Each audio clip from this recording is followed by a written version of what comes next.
আসসালামু আলাইকুম। সবাইকে আমন্ত্রণ জানাচ্ছি আজকের সুস্থ থাকুন অনুষ্ঠান দেখার জন্য। আর সঙ্গে আছি আমি ডাক্তার রুবেল সাজিদ।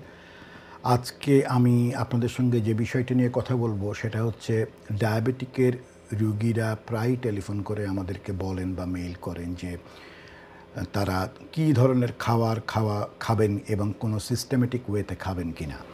তো আমি এর আগেও একটা পর্বে আপনাদেরকে বলেছিলাম যে ডায়াবেটিকের যারা রোগী আছেন তারা কিভাবে চলবেন, তবে আমি কিছু জিনিস আজকে আপনাদেরকে আবার রিপিট করব।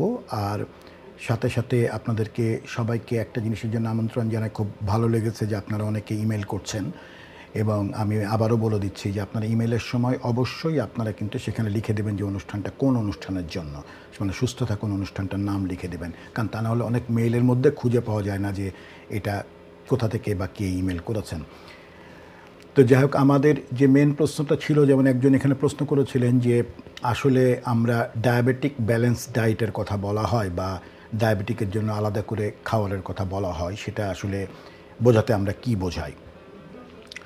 তো এখানে যে জিনিসটা হচ্ছে যে ডায়াবেটিকের রুগীদেরকে আমরা ডায়াবেটিকার কখন বলি, এটা সবার আগে বোঝার একটা বিষয় আছে যে মানুষের শরীরে যখন গ্লুকোজের পরিমাণ বা সুগারের পরিমাণ যখন বেড়ে যায় তখন যে কন্ডিশনটা শুরু হয় সেটাকে আমরা ডায়াবেটিক বলি। কারণ তখন দেহের মধ্যে আমাদের যে ইনসুলিন আছে বা দেহের যে মেটাবলিজম বলি আমরা যেটাকে, এটা আমাদের ব্লাডের যে সুগারের লেভেলটা আমরা যে খাওয়া দাওয়া করি বা আমাদের যে এনার্জি ইনটেক যেটা করি, এখান থেকে এটাকে নর্মালাইজ করতে পারে না।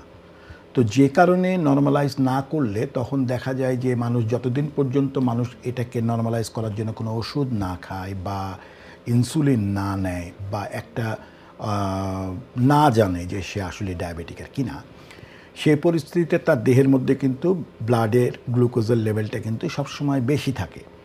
তো যখন এই বেশিটা থাকে সেটা একটা সময় এসে করে কি, মানুষকে কিন্তু ওই যে সুগারের লেভেল বেড়ে গেলে যেটা হয় যে আপনার আমি বলেছিলাম যে কয়েকটা অর্গানের উপরে এটা চাপ ফেলে ইন্টারনালি। যেমন ধরুন আমাদের হার্টের অসুখ হতে পারে এখান থেকে, আমাদের কিডনির অসুখ হতে পারে, আমাদের নার্ভাস সিস্টেমের অসুখ হতে পারে। তো এভাবে আমাদের অনেকগুলো অসুখ কিন্তু সেখান থেকে হতে পারে। তো যে কারণে আমি একটু মজা করে যেমন বলতাম যে আমরা যদি কোনো জায়গাতে কোনো জিনিসে যদি ঘনত্ব যদি কোনো কিছুতে চলে আসে, তাহলে আপনারা যেমন দেখি না যে আমাদের সেই জিনিসটা খুব একটা ভালোভাবে জিনিসটা হয় না। আবার মাঝে মাঝে যেমন আমরা যেমন দেখি জিনিসটাকে, যে আমি ঠিক বোঝাতে পারলাম কিনা আপনাদেরকে, যে ব্যাপারটা হচ্ছে যে যখন ব্লাডের মধ্যে একটা নর্মাল পিএইচ ব্লাডের থাকে বা ব্লাডের মধ্যে গ্লুকোজের একটা নর্মাল লেভেল থাকে, আমরা তাই বলি না, আমরা মোটামুটি বলি 5.5-6 এরকম একটা কথা আমরা বলি না। তো সেখানে এটা যখন বেশি হয়ে যায় তখন কিন্তু একটা মানে একটা চিনি যেমন বেশি খেলে বা লবণ বেশি খেলে আমাদের যেমন তিতা লাগে, এরকম একটা ব্যাপার কিন্তু শরীরের মধ্যে তখন চলে আসে। তো এই ক্ষেত্রে যে জিনিসটা হচ্ছে যে ব্লাডের এটাকে গ্লুকোজটাকে নামানোর জন্য বা ব্লাডের এই সুগারের লেভেলটা কমানোর জন্য আমাদেরকে বিভিন্ন রকমের ব্যবস্থা নিতে হয়, ওষুধ খেতে হয়। আমরা বলি এক্সারসাইজ করুন, আমরা বলি ফুডের যে খাওয়া দাওয়া যেটা করছেন এগুলোর মধ্যে কিছু চেঞ্জ আনুন, হ্যাঁ, আপনার লাইফস্টাইল চেঞ্জ করুন, অনেকগুলো কথা কিন্তু সেক্ষেত্রে কিন্তু বলা হয়। তো প্রথমে যখন আপনার ডায়াবেটিসটা যদি ধরা পড়লো, ব্যাপারটা হচ্ছে এরকম যে আজকে ধরুন যে ডাক্তারের কাছে আপনি গেছেন, আপনার এরকম অবস্থা, সেখানে ডাক্তার আপনার রক্তের পরীক্ষা করবে, আপনার সব কিছু পরীক্ষা নিরীক্ষার পরে ডাক্তার ডিসিশন নেবে যে আসলে আপনি ডায়াবেটিকের কিনা। প্রথম শর্ত হচ্ছে ডায়াগনোসিস হতে হবে যে আপনি প্রি ডায়াবেটিকার আছেন বা ডায়াবেটিকার আছেন বা অনেক কিছু চিন্তা করে তারপরে ডাক্তার এটা আপনাকে সিলেক্ট করে দেয় যে ঠিক আছে, মানে ডায়াগনোস করে যে এটা আপনি ডায়াবেটিকার। তারপরে আপনাকে কিন্তু বলে যে আপনাকে হয়তো বা আপনার শরীর যদি ইনসুলিন নিজের থেকে উৎপাদনের ক্ষমতাটা ওইভাবে না থাকে তখন আপনাকে ওষুধ দেয়। আর যাদের একেবারেই থাকে না সেক্ষেত্রে বাইরে থেকে এক্সটার্নালি ইনসুলিন দেওয়ার ব্যবস্থা করা হয়। কারণ মেন জিনিসটা থাকে যে আপনাকে ডায়াবেটিকটাকে কমিয়ে ফেলতে হবে, আপনার ব্লাডের সুগারের লেভেলটা কমিয়ে ফেলতে হবে, তা না হলে এটা আপনাকে আপনার অন্যান্য অর্গান এবং আপনার শরীরকে আপনাকে কিন্তু নষ্ট করে দেবে। তো এই যে ডায়াবেটিকের কন্ডিশনটা আসলো, সেক্ষেত্রে প্রথম শর্ত যেটা দেওয়া হয় সেটা হচ্ছে যে আপনাদেরকে সুগার খাওয়া যাবে না, যেগুলো খাবারের মধ্যে মিষ্টি বেশি আছে এগুলো খাওয়া যাবে না। তো এগুলো খাওয়ারের মধ্যে কি কি আছে এগুলো আপনাকে, আর মিষ্টি, আমরা বাঙালিরা কিন্তু একটু মিষ্টি খেতে পছন্দ করি, তাই না? কারো বাসাতে বেড়াতে গেলে আমরা কি করি, আমরা কিন্তু একটা মিষ্টি নিয়ে চলে যাই। আমরা বাংলাদেশে তো এটা করতামই, কিন্তু এখন এই লন্ডনেও দেখি আমরা যে যেতে গেলে অনেকগুলো, ধরেন হোয়াইট চ্যাপেলে যান বা গ্রিন স্ট্রিটে যান, দেখবেন যে অনেকগুলো মিষ্টির দোকান, তারা কিন্তু খুব ভালোভাবে চলছে, কারণ আমরা মিষ্টি খেতে পছন্দ করি। তো তখন দেখা যায় কি যে আমরা কোথাও বেড়াতে গেলাম, ওই পুরনো সেই দিনের মতো আমাদের অভ্যাসটা দেখি মিষ্টি, এবং আমরা মিষ্টি দেখলে আমরা কিন্তু কী করি, আমাদের কিন্তু মনে বোঝা যায় যে একটু টেস্ট করে দেখি, একটু খাই। তো তার মানে এই যে মিষ্টি জিনিসটা খাচ্ছে, এইটা আপনাকে, যদি আপনি ডায়াবেটিকার হন, প্রথম শর্ত হচ্ছে এটা আপনার জন্য বিষ বলে মনে করতে হবে, মানে এটা একেবারে নিষেধ। ঠিক আছে বিষয়টা। 2 নম্বর জিনিস হচ্ছে যে আমরা অনেকে ধরুন যে যেগুলো অভ্যাসের পরিবর্তন বলতে যেটা বুঝিয়েছিলাম আমি, কিছু জিনিস নর্মাল কথা, আমি কিন্তু একদম ইন জেনারেল কথাগুলো বলছি, মেডিকেল টার্মে পরে যাব, আগে ইন জেনারেল কথা। আপনারা অনেকে আছেন যারা চায়ের মধ্যে বা কফির মধ্যে চিনি দিয়ে খেতে পছন্দ করেন। অনেকে বলে আরে চা খাবো বা কফি খাবো, এটার মধ্যে চিনি খাবো না, তাহলে তো মানে পরিপূর্ণ তৃপ্তিটাই আসলো না। তারপরে আবার বাজারে তো এখন আছে কাড়াক চাই বলে এখন সবাই বিক্রি করছে, কি মিষ্টি, মুখে দিলেই মনে হয় যে আল্লাহ কি মিষ্টি, মানে কত মজা, এরকম একটা ব্যাপার চলে আসে। বা যেটাকে আমরা মশলা টিও বলি আমরা অনেক সময়, তাই না, বা ইন্ডিয়ান টিও বলে অনেক জায়গায়। তো এই যে জিনিসগুলোর উপরে আমাদের একটা ইয়ে আছে যে আমরা খেতে পছন্দ করি, বা আমরা এগুলো জিনিসকে, আমাদেরকে এগুলো কিন্তু সুগার যেগুলোর সঙ্গে ডাইরেক্ট যুক্ত হচ্ছে, এগুলো আমাদেরকে প্রথম শর্ত হচ্ছে এইটা আমাদেরকে আগে বাদ দিতে হবে, প্রথম শর্ত হচ্ছে এইটা। তারপরে আমাদেরকে যে জিনিসটা করতে, এগুলো যখন বাদ দিতে শুরু করবেন, তাহলে দেখা যাবে যে সকালে আপনি চা খান, আপনাকে চায়ের, আমি দিনের প্রথম থেকেই ধরে আসি, সকালে আপনি চা খান নাস্তার সময়, তাই না? তো চা কফি যেটাই খান, সেই ক্ষেত্রে আপনাকে এই দুটোর মধ্যে আপনাকে চিনি খাওয়াটা বাদ দিতে হবে, প্রথম শর্ত এটা। তারপরে আমরা যেরকম সকালে যারা কার্বোহাইড্রেট বেশি খান, ধরেন যে রুটি খান, সাদা রুটি, বা ভাত খান, বা দেখা গেলো অনেকে আছেন, এটা আমরা বাঙালিরা অনেকভাবে খান। আমি একটা মানুষকে দেখেছি যে ভাত খেতে পারে, সকালে তার পেট পুরে ভাত না খেলে তার মনে হয় যেন দিনের শুরুটাই সে করতে পারে না। ঠিক আছে ব্যাপারটা? তো এই রকম যারা আছে, তাদের যদি ডায়াবেটিকার যদি তারা হয়ে থাকে, তাহলে তাদেরকে কি করতে হবে, তাদেরকে এই জিনিসগুলো বন্ধ করতে হবে, এই জিনিসগুলো কমিয়ে ফেলতে হবে, এটা চেঞ্জ করতে হবে। আপনারা যারা সাদা রুটি খান, তাদেরকে বলবো সাদা রুটি খেতে যখন এতই পছন্দ হচ্ছে, ব্রাউন রুটিগুলো খান। যারা ভাত খান, তাদেরকে হয়তো আবার বলতে হবে যে ঠিক আছে, আপনি সাদা চালের ভাতটা খেয়েন না, আপনি যখন ছাড়তে পারছেন না, সাদা চালের ভাতটা খেয়েন না, আপনি এটা একটু কম খান, বা ভাত যে পরিমাণে খাচ্ছেন এটা আস্তে আস্তে কমাতে, একবারে তো কমাতে পারবেন না, আস্তে আস্তে কমানোর ব্যবস্থা করেন। তারপরে ধরুন যে ফাইবার যুক্ত করুন, এই কথা বলি আমি। ফাইবার বলতে যেটাকে আমি বুঝাই, সেটা হচ্ছে শাকসবজি খাওয়ার কথা বলি, বা আপনার হচ্ছে ধরুন যে সালাতের কথা বলি। কারণ এগুলোতে হয় কি যে কিছু ফলমূল আছে, কিছু শাকসবজি, সব কিছুর মধ্যে এগুলো কিন্তু ফাইবার যুক্ত, যেটা কি করে আপনার শরীরে এই যে কার্বোহাইড্রেটের, বা ধরেন যে এই যে আর যে সমস্ত জিনিসগুলো আপনার শরীরে দরকার নাই, এগুলোর যে এফেক্টটা, এটাকে শরীরের সঙ্গে যুক্ত হতে দেয় কম। এগুলো সরাসরি তখন তাদের নিজেদের নিউট্রিয়েন্ট যেটুকু নেওয়ার দরকার, এটুকুর পরে এটাকে সোজা আপনাদের মলের সঙ্গে বের করে দেয়। তো সুতরাং এই ফাইবারটা কিন্তু আমাদের শরীরের মধ্যে কিন্তু সবথেকে বেশি জরুরি, যারা ডায়াবেটিক আর তাদেরকে কিন্তু কনসেন্ট্রেট করতে হয়। এই জন্য বলা হয় যে যখনই আপনি কোনো ডায়েট খাবেন, সেটা যদি ফাইবারযুক্ত হয় ডায়াবেটিকের রোগীদের জন্য, সেটা কিন্তু খুব ভালো। আর শুধু ডায়াবেটিকারদের জন্য কেন বলবো, এটা আসলে সবার জন্যই ভালো।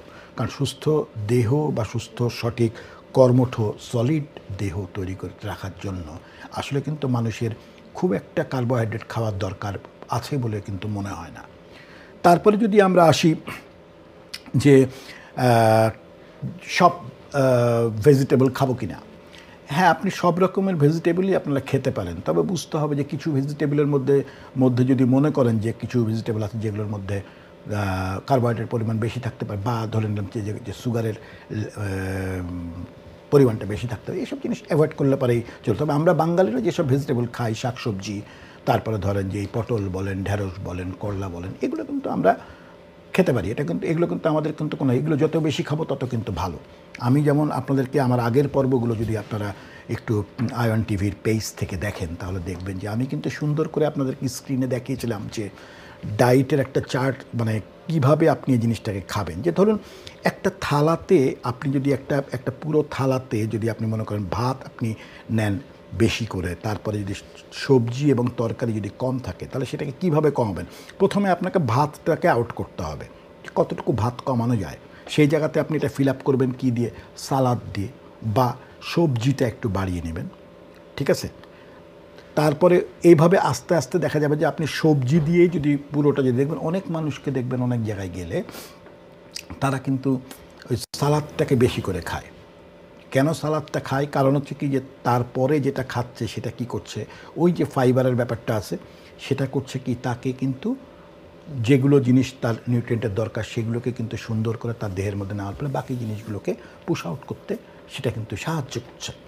তো সুতরাং আপনাদেরকে প্রথম শর্ত আমি তাহলে কি বললাম, সেটা হচ্ছে যে চিনি একেবারে, চিনি মানে যুক্ত খাবারগুলো আপনার জন্য একেবারে হারাম। এটা আপনাকে বাদ দিতে হবে যত দ্রুত সম্ভব, পারলে এখনই। তারপরে যে জিনিসটা আছে, আপনার খাবারের মধ্যে ফাইবারযুক্ত খাবার অ্যাড করতে হবে। 3 নম্বর জিনিসটা আসে হচ্ছে ফলমূলের কথা বলা হয়। আমরা কিন্তু এখন, আগে দেশে যেমন অনেকে বলতো যে ফলমূলের জন্য কি খাবো, এটা খাবো সেটা খাবো, কিন্তু দেশেও কিন্তু এখন যেমন বাংলাদেশের কথা যদি বলি, সেখানেও যেমন ফলমূলের ব্যাপারে, আর লন্ডনে তো বা ইউরোপে তো আমাদের তো ফলমূলের তো অভাব নাই, তাই না? কিন্তু তার মধ্যেও কিছু কিছু ক্ষেত্রে বলা হয় যে যেগুলো কিছু ফল আছে, যেগুলো ফল আমাদের শরীরে গ্লুকোজের বা চিনির পরিমাণটা, শর্করার পরিমাণটা বাড়িয়ে দেয়, এগুলো একটু কম খাওয়া বা অ্যাভয়েড করাটা খুব জরুরি। অনেকে যেমন বলেন যে কলা খাওয়ার কথা, কলা খেতে খুব পছন্দ করেন, অনেকে আবার বলে যে তুমি বেশি কলা খেও না। কলা খাওয়া কিন্তু খুব ভালো, কিন্তু এত বেশি খাওয়ার কারণ কলাটা কিন্তু কিন্তু আমাদের এই সুগারের লেভেলটা কিন্তু শরীরে কিন্তু বাড়ায়। তো এটাকে যতটুকু কম খাওয়া যায় ততটুকু কিন্তু ভালো। কিন্তু অন্যান্য ফলের মধ্যে যেমন আমরা আপেল খাই, আমি বলি ঠিক আছে, আপনি যদি মনে করেন যে এই লাল আপেলগুলো, কারণ বিভিন্ন ভ্যারাইটিজের আপেল আছে কিন্তু, তাই না? আমি যেমন বলি যে আপনার যদি সবুজ টাইপের বা সবুজ লাল টাইপের যে আপেলগুলো আছে, এগুলো কিন্তু ডায়াবেটিকের জন্য কিন্তু ভালো, কারণ এগুলোতে হচ্ছে সুগারের পরিমাণটা কম থাকে, চট করে সুগার এগুলোতে বাড়ে না। তারপরে আরও অনেক আছে, যেমন ব্লুবেরি আছে, তারপর ধরেন যে স্ট্রবেরি, যে ইয়াগুলো, এগুলো অনেক ফল আছে, যেগুলো ফলের আমি কিন্তু লিস্ট আপনাদেরকে একবার দেখিয়েছিলাম। এটা আপনারা কিন্তু গুগলে সার্চ দিলেও কিন্তু দেখতে পাবেন যে যে ফলগুলো কী কী খাওয়া যায়, কী কী খাওয়া যায় না। তবে বেশিরভাগ ফলই খাওয়া যায়, কিছু ফল আছে যেগুলো খাওয়া যায়, সেগুলো আপনি অ্যাভয়েড করলেই আপনার হবে। তারপরে যে জিনিসটা আসে, আমি বলেছিলাম এক্সারসাইজের কথা বলেছিলাম, যে খাওয়া দাওয়ার কথার পরে মেন জিনিসটা আসে হচ্ছে এক্সারসাইজ, যে আপনি দিনে কতটুকু আপনার কি বলবো ফিজিক্যাল অ্যাক্টিভিটিস আছে। ফিজিক্যাল অ্যাক্টিভিটিসের ব্যাপারটার ক্ষেত্রে আমরা যখন বলি, তখন আমরা দেখি যে আমাদের মানে যে যুগটা হয়েছে আমাদের যান্ত্রিক যুগ যদি বলি আমরা, তাহলে পরে দেখা যায় যে এই যান্ত্রিক যুগে আমরা সব কিছুই কিন্তু আমাদের মেশিনারিজের মতো হয়ে গেছে। বাড়ি থেকে বেরোচ্ছি, গাড়িতে উঠছি, অফিসে যাচ্ছি, অফিস থেকে আসছি, তারপর দেখা যাচ্ছে আমার মুভমেন্টটা আগের মতো না। আমি কিন্তু প্রতিবারই এই যখনই মোশনের কথা বলি, তখন কিন্তু বলি যে আপনি যদি ইউরোপিয়ানদেরকে দিকে যদি একটু দেখেন, তাহলে আপনি দেখবেন যে আমরা কিন্তু যতই এখানে 30 বছর থাকি আর 40 বছর থাকি, আমরা কিন্তু বাঙালি বা এশিয়ানরা কিন্তু আমাদের জিনে যেতে এটা আছে, আমরা কিন্তু ওই রকমই থেকে যাই, আমরা কিন্তু খুব একটা চেঞ্জ হই না, খুব কম মানুষ চেঞ্জ হই। কিন্তু যদি আমরা অরিজিনালি ইউরোপে থাকি, ইউরোপিয়ান স্টাইলটা ফলো করবে এরকম যদি আমরা মনে করি, তাহলে ইউরোপিয়ানদের দিকে দেখলে দেখবেন যে এরা কিন্তু তাদের স্বাস্থ্য সচেতনতার উপরে কিন্তু খুবই জোর দেয়। তো সেক্ষেত্রে তাদেরকে দেখবেন যে যাদের অনেককে দেখেছি, আমি দেখেছি, এবং সেটা হচ্ছে যে অনেকে আছেন যাদের অফিস থাকে ধরুন 2 কিলোমিটার দূরে, এরকম যদি থাকে, মেজারমেন্টে থাকে, তাহলে তারা ওই কোনো গাড়ি ব্যবহার করে না, এরকম কিন্তু দেখা গেছে। আপনি যদি সেন্ট্রাল লন্ডনের দিকে যান, আপনি যদি ব্রিটিশদের মধ্যে থাকেন, তাহলে দেখবেন যে তারা কিন্তু এটা করে। অনেকে দেখবেন এখনও বয়স হয়ে যাচ্ছে বা কিছু, তারা কিন্তু সাইকেল চালায়। পয়সা যে তাদের নাই তা কিন্তু না, আমাদের মতো না যে আমাদের গাড়ি একটা না থাকলে আমার স্ট্যাটাস হচ্ছে না, নট দ্যাট। তারা কিন্তু এইটাকে দেখে তার নিজের স্বাস্থ্যকে সুন্দর রাখার জন্য যেটা দরকার সেটার করণীয় হিসাবে। গাড়ি তাদের নাই তা না, তারা হয়তো ওখানে ফেস্তে যাচ্ছে, বাচ্চা কাচ্চা, তখন কিন্তু কিন্তু যে সমস্ত ক্ষেত্রে বা যেসব জায়গাতে তারা মনে করে যে তাদের জন্য ইজি যাওয়া বা যেটাতে মনে করে যেটা তার জন্য স্বাস্থ্য সচেতন, এই চিন্তাটা করে কিন্তু তারা অনেক অনেক কিছু করে। যেমন আপনার অফিস যদি 1 থেকে 2 কিলোমিটার এই ডিস্টেন্সের মধ্যে থাকে, তাহলে আপনি কেন আপনি গাড়ি ইউজ করবেন এখানে? আমি তো বলবো যে বাসেও ওঠাটা উচিত না। সেক্ষেত্রে আপনি ওইটুকুটা সময় হাঁটলেন, কতক্ষণ লাগবে? আধা ঘন্টা, পৌনে 1 ঘন্টা। তো এই সময়টা আপনি যদি অফিসে যাওয়ার আগে বেরিয়ে আপনি বাসের জন্য দাঁড়িয়ে থাকলেও দেখবেন টোটাল টাইমটা হিসাব করলে আপনার হয়তো আধা ঘন্টা বা 40 মিনিটে, হয়তো বা অফিসে আপনি হেঁটে গেলে, যদি আপনি টাইম নিয়ে হেঁটে যদি যেতেন, তাহলে হয়তো বা 10 থেকে 15 মিনিট সময় বেশি লাগতো। আমি বাসের কথা যদি চিন্তা করে দেখি, যে তো এই জন্য যদি 1 থেকে 2 কিলোমিটার বা ঊর্ধ্বে অনেকে আছে 3 কিলোমিটারের কথাও বলে, যদি এরকম ডিস্টেন্স হয়, তাহলে পারে তাদেরকে বলা হয় যে আপনারা যদি হেঁটে যাওয়া আসা করতে পারেন, তার মানে একটা মানুষের স্বাস্থ্য সচেতনতার জন্য তাহলে মুভমেন্টটা একটা গুরুত্বপূর্ণ ভূমিকা রাখে। তো সেক্ষেত্রে যারা ডায়াবেটিকার, তাদের শরীরের মধ্যে যে মানে ব্লাড সুগারের যে লেভেলটা বাড়ছে, এবং এইটাকে কমানোর জন্য এটা কিন্তু খুবই ভালো একটা পন্থা যে আপনাকে ফিজিক্যালি অ্যাক্টিভ থাকতে হবে। যারা খেলাধুলা করেন তারা জানেন এটা, যে খেলাধুলা করাটা কতটা ভালো, বা খেলাধুলা করলে আপনি কতটা ফ্রি থাকেন।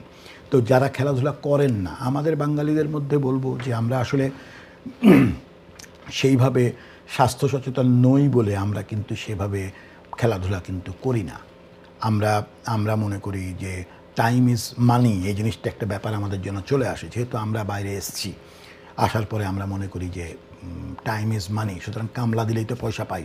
হ্যাঁ, স্বাস্থ্যের দিকে তো দেখ, কিন্তু আপনি যে শক্তিটাতে কামলা দিচ্ছেন বলি আমি, সেই ভাষাটাই যদি ব্যবহার করি, বা আপনি যে কষ্টটা করে কাজ করছেন, যেভাবে আপনি কাজ করছেন আপনার নিজের ইনকামের জন্য, যদি সেইটা আপনার শরীর যদি ঠিক থাকে, যতদিন ঠিক থাকবে, তো এটা ততদিন পর্যন্ত আপনি এটা করতে পারেন। যদি আপনি অসুস্থ হয়ে যান, তাহলে আপনার কী হবে? আপনার যদি আজকে বেশি স্ট্রেসের জন্য যদি আপনার যদি হার্ট ফেলার হয়ে যায়, আপনার যদি অন্য কোনো রোগগ্রস্ত হয়ে যান, তখন সেক্ষেত্রে আপনার কী হবে? তো সুতরাং আপনাকে লংজিভিটির চিন্তা করতে হবে। লংজিভিটিটা এরকম যে আপনি আজকে যদি সুস্থ থাকেন, ধরুন আপনি আজকে সুন্দরভাবে রেগুলার এক্সারসাইজ করেন, আপনার চালচলন, খাওয়া দাওয়া সব কিছু মিলিয়ে একটা সুন্দর অবস্থার মধ্যে আছেন, তাহলে দেখবেন যে আপনার যদি সুস্থ থাকার এবং কাজ করার যে সময়সীমা যদি থাকে, যে আপনি 30 বছর সুন্দরভাবে কাজ করবেন, সেটা কিন্তু আপনি আরও 10 বছর কিন্তু এমনিই দেখবেন যে এক্সটেন্ড হয়ে গেছে। এটা আমি এই সেন্সে বলছি যে ওই বাকি 10 বছরটা হয়তো বা আমাদের বাঙালিদেরকে দেখবেন যে 65 পরে, 60 বা 65 পরে কিন্তু এরা অনেকটা দুর্বল প্রকৃতির হয়ে যায়, তাই না? কিন্তু দেখবেন আপনি ওই একই যদি আপনি এইজে যদি একটা ব্রিটিশকে দেখেন বা একটা ইউরোপিয়ানকে দেখেন, তাহলে দেখবেন যে তারা কিন্তু অনেক শক্ত সামর্থ্য। ঠিক আছে, কারণ হচ্ছে কি তারা ওইভাবে রেডি করা, তাদের বডিটাকে ওইভাবে করে তারা তৈরি করে তাদের নিজেদেরকে, যে আমাকে এত বছর পরবর্তীতে বাঁচতে হবে বা কিছু, তাহলে আমার শরীরের গঠনটা ঠিক থাকা লাগবে। আমি যদি ব্যাপারটা হচ্ছে এরকম যে আমি যদি তরকারিকে সুন্দর করে যদি ফ্রিজে বা প্রিজার্ভ করে যদি না রাখি, সেটা যদি বাইরে রেখে দিই, যত্ন না নিই, তাহলে পরে কী হবে? এই খাবারটা আপনি একদিন বা পরের দিন খেতে পারেন, তারপরে কিন্তু বাসি হয়ে যাবে বা গন্ধ হয়ে যাবে, তাই না? তখন তো এই রকম ব্যাপারটা হচ্ছে আমার শরীরের যত্নটা যদি আমি এখন না নিই, এখন সময় থাকতে যদি আমার শরীরের চিন্তাটা যদি আমি না করি, তাহলে হবে কি, একটা সময় পরে এসে আমার শরীরের মধ্যে পচন ধরবে। আমার শরীরের মধ্যে কি হবে? রোগ এসে ধরবে। পচন ধরবে বলতে বোঝাচ্ছি আমি, রোগ এসে ধরবে। আমাকে যেটা হওয়ার কথা না, যেটুকু বার্ধক্যে আমার যাওয়ার কথা না, সেগুলোর মধ্যে আমি চলে যাব। তো যে জন্য এই যে কোনো রোগের ক্ষেত্রে বা যে কোনো কিছু নিয়ে চিন্তা করতে গেলেই ডাক্তার কিন্তু বারে বারে আপনাদেরকে দেখবেন এখন বলে যে আপনার ফিজিক্যাল অ্যাক্টিভিটিটা বাড়ান। আমি একটা অনুষ্ঠান করেছিলাম, আপনারা হয়তো বা পূর্বে দেখেছেন যে আমরা বলি যে স্টেপ কাউন্টার ব্যবহারের কথা বলি। এখনকার প্রত্যেকটি স্মার্টফোনের মধ্যেই কিন্তু আপনার স্টেপ কাউন্টার কিন্তু পাবেন, পেডোমিটার নামেও এটা পরিচিত। সেখানে কিন্তু আমরা বলেছিলাম যে আপনাদেরকে মিনিমাম 10,000 স্টেপ পার ডে, এটা কিন্তু আপনাদেরকে মেনটেন করতে হবে। যে 10,000 স্টেপ পার ডে যখন আপনি মেনটেন করবেন, তখন দেখা যায় কি, ওই যে বললাম যে আপনার যদি 3 কিলোমিটার আপনার বাড়ি থেকে যদি আপনার অফিস হয়, আপনি হাঁটেন, তাহলে হয় কি যে আপনি যে 3 কিলোমিটার্স গেলেন এবং আসলেন, তার 6 কিলোমিটার্স, মোটামুটি 6 কিলোমিটার হাঁটলে পারে যদি একটু হিসাব করা যায় 8,000 to 9,000 স্টেপ হয়ে যায়। তারপরে বাকিটা হয় কিভাবে, যে আপনি সারাদিনে ঘুম থেকে উঠে টয়লেটে যাচ্ছেন, আপনি বাড়ি থেকে বেরোচ্ছেন, বাজারে যাচ্ছেন, আপনি কোথাও কিছু করছেন, এগুলো মিলিয়ে দেখবেন যে 10,000 স্টেপ সাধারণ মানুষের কিন্তু হয়ে যায়। অনেক সময় কম হয়, হয়তো বা কাজের চাপে আপনি বাইরে যান, 8,000 7,000 হয়ে যায়, it's okay. 7,000 not less than 7,000 step per day. এইটা যদি আপনি এখন থেকে মেনটেন করতে পারেন, তাহলে দেখবেন যে আপনার শুধু ডায়াবেটিকারদের জন্য না, এটা আসলে আপনাকে আপনার শরীরের গঠনের জন্য দরকার, যেটা আপনাকে ভবিষ্যতে কি করবে, যে কোনো রকমের রোগ বিরোধ থেকে আপনাকে প্রতিরোধ গড়ে তুলবে। ঠিক আছে বিষয়টা? তো যে জন্য প্রথম শর্তকালে কি আসলো, যে আমি প্রথম থেকে যদি আবার বলি,